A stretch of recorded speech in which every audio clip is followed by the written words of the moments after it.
ირაკლი ხაზალიას და ვიაჩესლავ ბარბასოვს ხელბორკილები რამდენიმე საათის წინ მოსკოვში დაადეს. ხაზალია დრონების მწარმოებელი კომპანიის ყოფილი, ხოლო ბარბასოვი მოქმედი ხელმძღვანელია.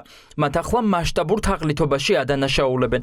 საქმის ოფიციალური დეტალები გასაიდუმლოებულია, თუმცა ექსპერტები და მედია საშუალებები ვარაუდობენ, რომ გამოძიება სახელმწიფო კონტრაქტების შეუსრულებლობასა და სახელმწიფო საბიუჯეტო სახსრების მითვისებას ეხება. ეროვნებით ქართველი ბიზნესმენი და მისი ბიზნეს პარტნიორი მოსამართლის გადაწყვეტილებით უკვე ციხეში, წინასწარ პატიმრობაში იმყოფებიან. მათ 10 წლიანი პატიმრობა ემუქრებათ. 8 აგვისტოს მოსკოვის კუზმინსკის რაიონულმა სასამართლომ უპილოტო საფრენის სისტემების მწარმოებელი კომპანია Drone Solutions მოქმედი და ყოფილი გენერალური დირექტორები სასამართლოში გააგზავნა. ვიაჩესლავ ბარბასოვი და ირაკლი ხაზალია წინასწარ პატიმრობაში არიან. მათ ბრალი ედებათ დიდი ოდენობით თაღლითობაში. რუსეთის სისხლის სამართლის კოდექსის 159 მუხლის მეოთხე ნაწილი, რაც 10 წლამდე თავისუფლების აღკვეთას ითვალისწინებს. Drone Solutions 2018 წელს დარეგისტრირდა ის ნეირონულ ქსელებზე დაფუძნებულ უპილოტო საჰაერო სისტემებს, პროგრამულ უზრუნველყოფას და კომპიუტერული ხედვის სისტემებს ავითარებს და აწარმოებს.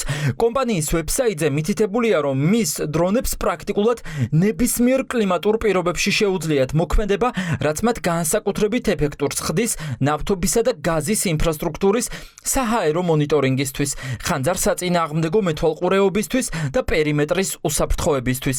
აქ წარმოებული პროდუქცია გამოიყენება როგორც სამოქალაქო, ისე ძალოვანი სტრუქტურებისა და უსაფრთხოების სექტორში. ამ მცირე კომპანიების ამოღება მიზანში, რომლებსაც ასეთი გავლენა აქვთ ბრძოლის ველზე, შედარებით იოლი ოპერაცია იმასთან შედარებით, როცა ცდილობ მიზანში ამოიღო ინდივიდების, სახელმწიფო ან მთავრობის მიერ მართულ ორგანიზაციებში თუ შეიარაღების სისტემების პროგრამებში. ისტორიის მანძილზე არის შემთხვევები, როდესაც სურთ დაედევნონ კონკრეტულ ადამიანებს, რომლებსაც შეუძლიათ გავლენა იქონიონ შეიარაღების პროგრამაზე.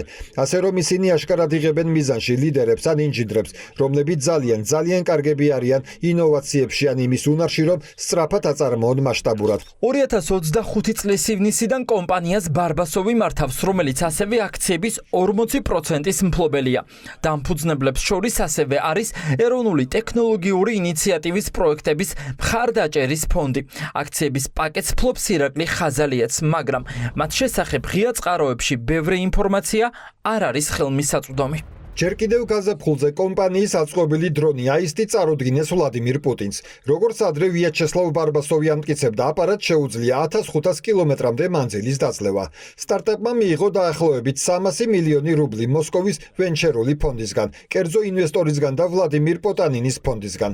და მაშინ, როდესაც რუსეთში დრონების მწარმოებელი კომპანიების დირექტორებს აკავებენ, რა ხდება ოკუპანტი ქვეყნის სიღრმეში. უკრაინულმა კამიკაძე დრონებმა რუსეთის სიღრმეში ფრონტის ხაზიდან 1000 კილომეტრზე მეტი მანძილის დაფარვით სტრატეგიულ ობიექტებს დაარტყეს. თათრეთის რესპუბლიკის ქალაქ ნიჟნეკამსკში იერიში მიიტანეს სიდიდით მესამე ნავთობგადამამუშავებელ ქარხანა ტანეკოზე. დარტყმა ქარხნის მთავარ პირველადი გადამუშავების დანადგარზე განხორციელდა. ეს ობიექტი წელიწადში 8 მილიონ ტონა ნავთობს ამუშავებს, რაც ქარხნის მთლიანი სიმძლავრის ნახევარზე მეტია.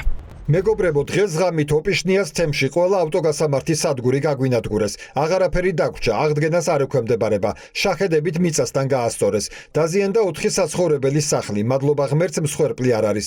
მინდა მივმართო იმ ცხოვრებლებს, ვინც იქ ავტოგასამართ სადგურებთან ახლოს ცხოვრობს. თუ კომისია ჯერ არ მოსულა თქვენთან, გთხოვთ მიმართოთ დაბის საბჭოს, რათა მიიღოთ დახმარება და დაფიქსირდეს თქვენი ზარალი. ფიქრობ, მთელი რეგიონი მალე ავტოგასამართის სადგურების გარეშე დარჩება. ეს არის პირველი შემთხვევა, როდესაც უკრაინულმა დრონებმა უკრაინის საზღვრიდან 1200 კილომეტრის დაშორებით მდებარე ობიექტს მიაღწიეს. ამით უკრაინამ აჩვენა, რომ რუსეთის სიღრმეში არსებული ინდუსტრიული ცენტრები დაცული არ არის. ტანეკო რუსეთის ერთ-ერთი ყველაზე თანამედროვე და მძლავრი ქარხანაა, რომელიც რუსულ არმიას საწვავით და საპოხი მასალებით ამარაგებს. პირველადი გადამუშავების დანადგარის დაზიანება კი პირდაპირ ურტყავს რუსეთის საექსპორტო და სამხედრო ლოჯისტიკურ შესაძლებლობებს. რუსეთის ყველა თავდასხმას ჩვენი პასუხი მოჰყვება. რუსეთის ომს სულ უფრო მეტად იგრძნობენ საკუთარ ქვეყანაში, რუსეთში. რუსეთის ნავთობგადამამუშავებელ ქარხნებზე დარტყმის ოპერაცია გრძელდება. ეს მათზე ძალიან მნიშვნელოვან გავლენას ახდენს.